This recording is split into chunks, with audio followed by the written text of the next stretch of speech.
اگر مت کرو، لو مت کہو، کیوں؟ فإن لو تفتح عمل الشیطان، اس لیے کہ لو جو ہے وہ شیطان کے عمل کو کھولتا ہے۔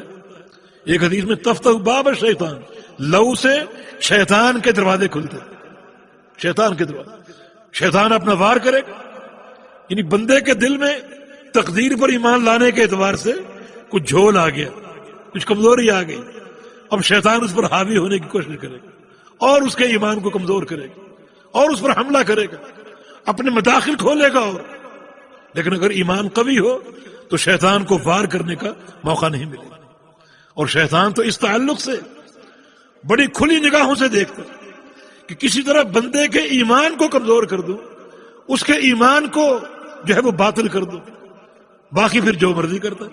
ابن قیم فرماتے ہیں کہ شیطان کی پہلی کوشش بندے کے تعلق سے یہ ہے کہ اس کی توحید میں اضطراب پیدا کرو، ایمان میں اضطراب پیدا کرو۔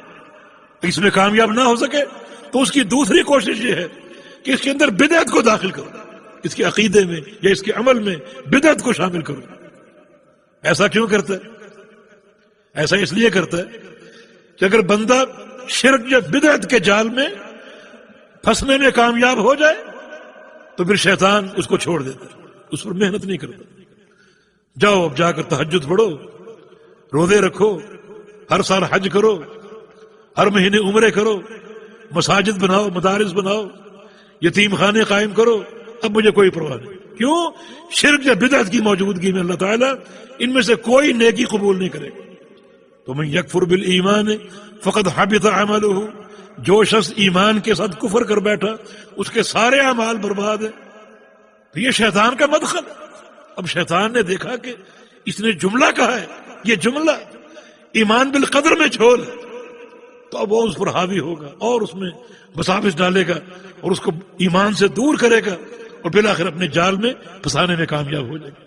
تو شیطان کے مداخل مت کھولو، اس کے دروازے مت کھولو، کوئی نقصان ہو، کوئی شر ہو، کوئی نقصان پہنچ جائے، خسارہ پہنچ جائے، بس میرے پروردگار کی تقدیر، یہ اس کا فیصلہ مجھے قبول ہے اور میں اس سے راضی ہوں۔ اور آئندہ اپنے عمل میں اتقان پیدا کرے، وہ اتقان جو شرعاً یا دنیا کے قواعد میں مطلوب ہے، وہ اتقان پیدا کرے۔ جی